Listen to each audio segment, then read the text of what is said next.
Have you ever wanted the narcissistic person to just be honest with you? And when I say honest, I mean to take the courage to come look you directly in your eye and tell you that they hate you. Then you'll be free. You'll be free of the confusion. You'll be free to end the relationship, and you'll feel so much better, right?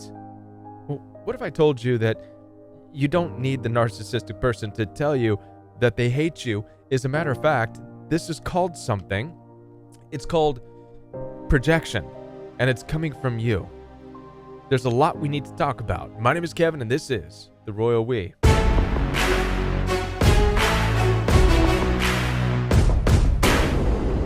Now, before I do continue, I want to let you know that I'm here to support you. Down in the description box below this video, you'll find access for one-on-one appointments with me.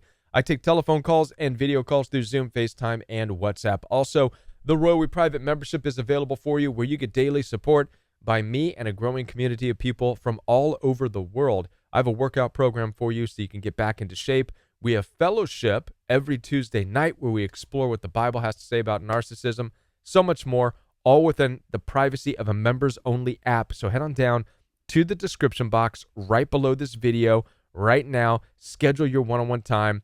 Check out the Royal We Private membership. Now let's talk about this. Waiting for a narcissistic person to be honest enough with you to tell you that they hate you. The biggest reason you want a narcissistic person to openly confess their hatred towards you is for, are you ready for this? Justification. This is where we're getting into projection. Now, I said this at the beginning of the video. It's your projection. What do I mean? The reality is at this point in the relationship with narcissistic people, it's you that hates them. Or at least you hate their behavior. I know, because I've been there. But it's very difficult for us to accept that we have come across a certain behavior or a certain type of personality that we can't stand. Not without having justification for it. And it's as if their mean, cold, cruel, narcissistic behavior isn't reason enough. We need to hear it.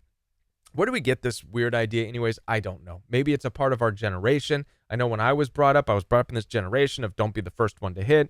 Only fight somebody if they hit you first. Let somebody hit you first type of thing. And maybe in some weird way that translated into, well, don't not like anybody until they tell you that they don't like you first. I mean, I don't know. I'm just trying to understand it myself. But the point is that many of us feel like we are not allowed to hate someone's behavior or not like a person unless we have absolute reason and justification for it. It's almost like we're afraid of that. And it's from this fear of being a bad person ourselves that we put that burden onto the narcissist, and this is what projection is. We put it on the narcissist saying, you need to tell me that you hate me. Then I can feel justified in ending this relationship. I can feel justified in not liking you. But again, it's projection, because what's at the root of this? At the root is you not liking the narcissist. And by the way, you have every reason to not like the narcissist. I'm in agreement with you. Of course you don't like a narcissistic person. I don't like a narcissistic person. I couldn't stand those people. But for the longest time, I kept involving myself with those people, even though I hated their behavior. I hated it. I hated being around people who wanted to call me names all the time. I hated being around their demeaning, devaluing attitudes. I hated the way they walked into the room, chest all puffed up, acting like they were just the toughest people. I couldn't stand it. But what was interesting is through all of their ill treatment towards me, and I'm sure you can relate to this, the one thing they would never do is come out and honestly say, I hate you. And that's why it leaves us in this place of I need to hear them say they hate me. Narcissists are very good at that, by the way. They're very good at treating people like absolute garbage, but without telling the person that it's because of hate. This is because of how narcissistic people operate, the shallowness within them. They're fine telling people that they love them so long as they can treat them like they hate them. And narcissists are excellent at separating how they treat people versus what they say about people, so they can tell somebody I love them but treat them like garbage. They've separated the two. Many of us can't do that. I can't do that. I don't tell somebody I love them unless I actually can back that up with my behavior. If I can't back up love for somebody with my behavior, I don't say it. I've had narcissistic people. In fact, the in-laws I dealt with, one of them flat out said, "Oh, Kevin, I've always loved you. I've always loved you. I never did anything out of hate." I'm like, you're lying. It's a lie. Stop it. And I encouraged them. This is the one time I tried to encourage a narcissist. I said, stop going around in life telling people you love them if you can't back it up, if you don't want to do it. Love is not just a word. It's an action. And if you can't bring that action, don't say it. The same is true with parenting. Don't call yourself a parent if you don't want to parent. Same is true with being a brother. Don't call yourself a brother if you don't want to be a brother. Don't call yourself a sister if you don't want to be a sister. A narcissistic generation wants to be entitled and have titles, but no action. And narcissistic people in your life, that's how they operate. They want to call themselves being in love with you. They want to say that you're in love with them, but they have no intention of following through with the action of that. And this is what makes it so confusing.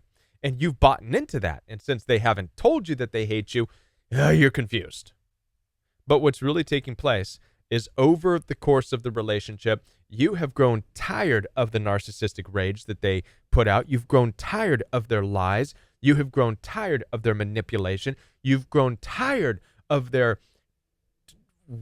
behavior in general, their narcissistic behavior. You're tired of it, and that tiredness within you has built up to resentment as you've progressed in the relationship and you've continued to try, you've continued to give, you've continued to actually show love.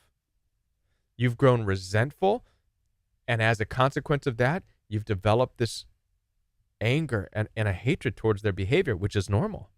It's normal to. As a matter of fact, at some point, you need to. It's not hatred as much as it's righteous indignation. Even the Bible says, hate what is evil, love what is good.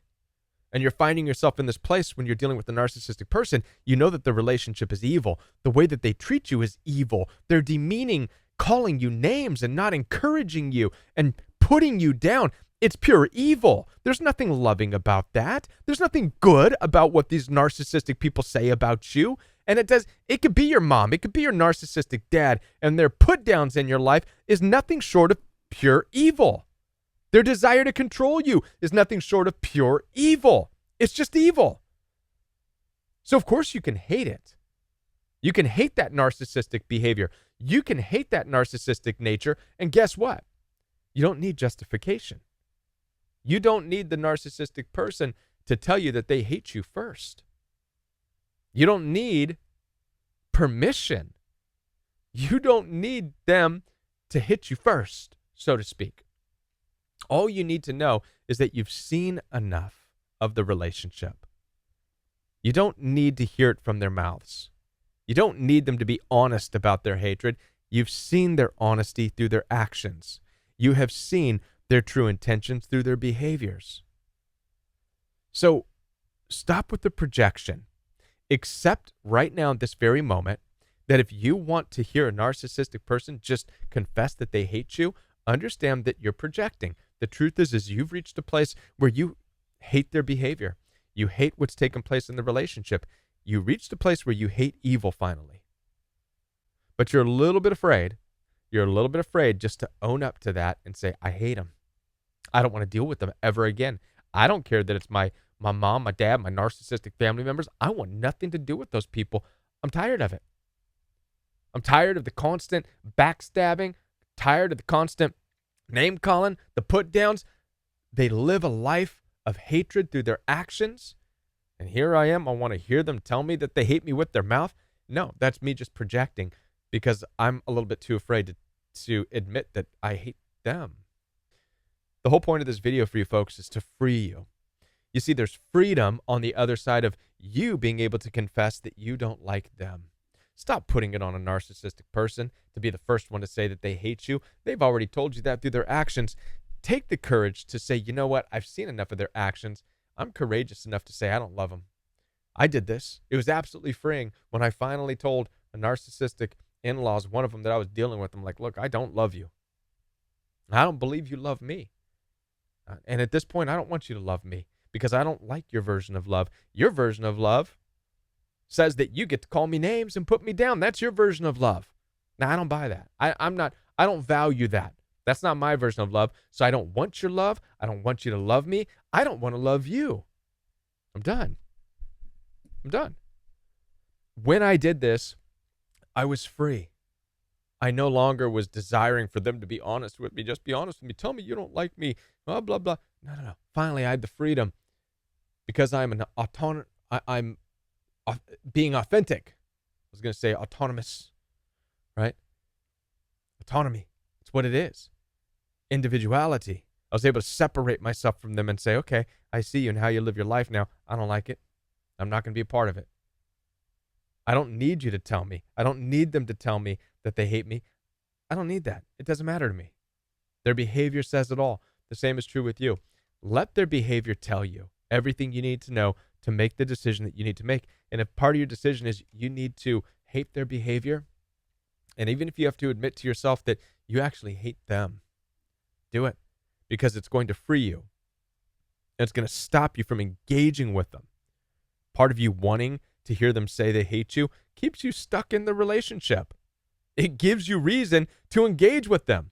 So one day you can pull it out of them. Don't do that. In the relationship, just say right now, I hate them. I'm done. Free yourself. As I said before, I'm here to support you. Down in the description box.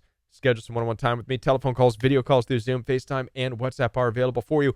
Also, check out the Royal We private membership. And I'll be back with more videos for you right here on the Royal We. Be sure to subscribe to this video because it's the only way this message gets shared. Hit the bell notification so you don't miss any future Royal We content. Hit the like button. Share this video with somebody who needs to watch it. Check out one of these videos by the YouTube algorithm. And I'll be back with more right here on the Royal We. Have a great evening.